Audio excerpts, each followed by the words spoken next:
अभी हमारे साथ है रालोसपा के राष्ट्रीय अध्यक्ष और केंद्रीय मंत्री पशुपति कुमार पारस जी। इनसे बात करेंगे जिस प्रकार से पारस जी की पार्टी पूरे तन मन धन से मोकामा के चुनाव में लगी हुई है। सर क्या कहेंगे मोकामा के चुनाव को लेकर, क्योंकि लड़ाई काफ़ी टफ है सर। मोकामा का चुनाव और गोपालगंज दो उपचुनाव हो रहा पूरे बिहार में, और दोनों सीटें हम लोग बहुत अधिक मार्जिन से चुनाव जीतेंगे। देखिए मोकामा की परिस्थिति कुछ और थी, ये आपको देखना होगा कि मोकामा में चुनाव क्यों हुआ जी। किस परिस्थिति में चुनाव हुआ, ये मोकामा की जनता जान रही है कि मोकामा का में जो उपचुनाव की नौबत आई है उसके पीछे कारण क्या है।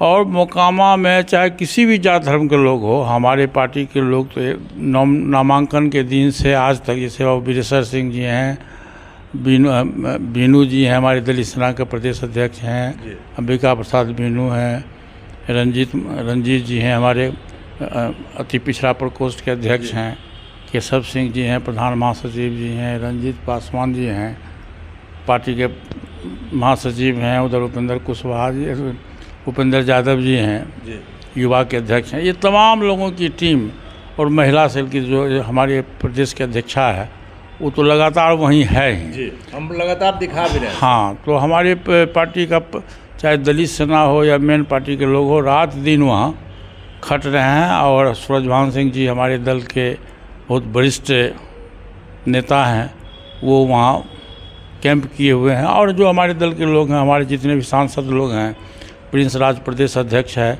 वो भी जाएंगे दीपावली के बाद, मैं भी जाऊंगा।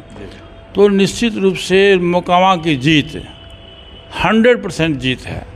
गोपालगंज में तो खैर जीत है ही, और मोकामा में जो पहले एक छत्र राज था वो इस बार मोकामा की जनता के आशीर्वाद से हमारा उम्मीदवार, भाजपा गठबंधन का उम्मीदवार बहुत अधिक मत से चुनाव जीतेगा। सर माना जा रहा है कि नीतीश कुमार जी के जाने के बाद यह पहला चुनाव में आप लोग जा रहे हैं। यह चुनाव एनडीए के लिए और महागठबंधन दोनों के लिए प्रतिष्ठा की सीट बन गया। हाँ, प्रतिष्ठा का सीट है।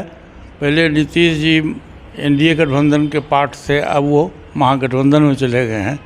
लेकिन मुझको जो जानकारी है कि नीतीश जी हो चाहे ललन सिंह जी हो, वो मन से मोकामा में काम नहीं कर रहे हैं जी। दिल से जो होना चाहिए वो दिल से काम नहीं कर रहे हैं। और आप देखे होइएगा कि जदयू के कोई बड़ा नेता मोकामा में नहीं है, तो उन लोगों के आपस में मतभेद है। जदयू में और आरजेडी में काफ़ी मतभेद है। सरकार जो चल रही है वो सरकार भी ठीक ठाक नहीं चल रही है। और आप देखे होइएगा कि लगभग 2 महीना बिहार में सत्ता परिवर्तन का हुआ है जी। और जब से सत्ता परिवर्तन हुआ है तब से लॉ एंड ऑर्डर चरमरा गया बिहार में। प्रत्येक दिन लूट है, हत्या है, बैंक डकैती है, रॉबरी है, ये प्रत्येक दिन हो रहा है। और बिहार सरकार ठीक ठाक नहीं है, चूँकि मॉर्निंग शोज दी डे होता है जी। जिस दिन सरकार का गठन हुआ उसके दूसरे ही दिन बिहार सरकार के एक कैबिनेट मिनिस्टर को इस्तीफा देना पड़ा, फिर उसके 1 महीना के बाद दूसरा मंत्री को इस्तीफा देना पड़ा। तो इस ढंग से सरकार ठीक ठाक नहीं चल रही है। और मोकामा का जीत मैं आपको 100% विश्वास दिलाता हूँ कि मोकामा हम लोग बहुत अधिक मतों से जीतेंगे।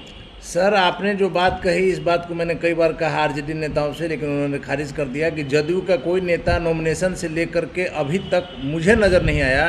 क्या आप मानते हैं कि अनंत सिंह का होम्योपैथिक इलाज जो डॉक्टर हैं होम्योपैथिक के, उन्होंने शुरू कर दिया है? मुझको तो पता नहीं है कि होम्योपैथिक डॉक्टर कौन है नहीं है, लेकिन मैं इतना जानता हूँ कि महागठबंधन में सब ठीक ठाक नहीं चल रहा है। और मोकामा में महागठबंधन का जो एक बड़ा क्षमा है वो विरोध में है। आप कब जा रहे हैं सर?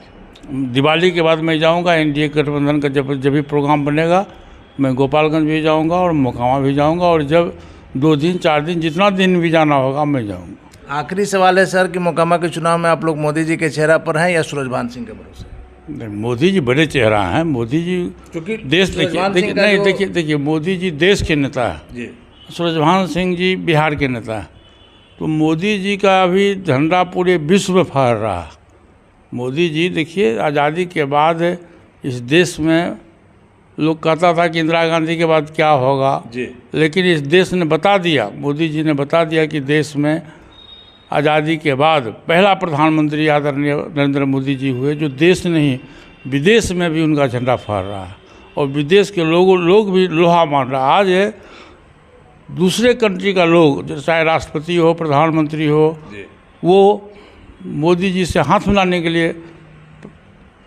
यूक्रेन युद्ध के समय भी नजर आया सर मोदी जी का जलवा। हाँ, खूब चला। और भी हमारे देश के जितने भी विद्यार्थी विदेशों में थे, सबको भारत सरकार ने अपने खर्चा से स्वदेश लौटाया। तो ये मोदी जी देश के नेता हैं, बड़े नेता हैं। और लोकल स्तर पर और जो लोग हैं, हम लोग हैं लोकल स्तर पर हैं, देश के नेता मोदी जी। चलिए, धन्यवाद सर। तो ये थे हमारे साथ रालोसपा के राष्ट्रीय अध्यक्ष और केंद्रीय मंत्री पशुपति कुमार पारस जी, जिनका साफ तौर पर कहना है कि उपचुनाव में दोनों सीट पर एनडीए की जीत होगी।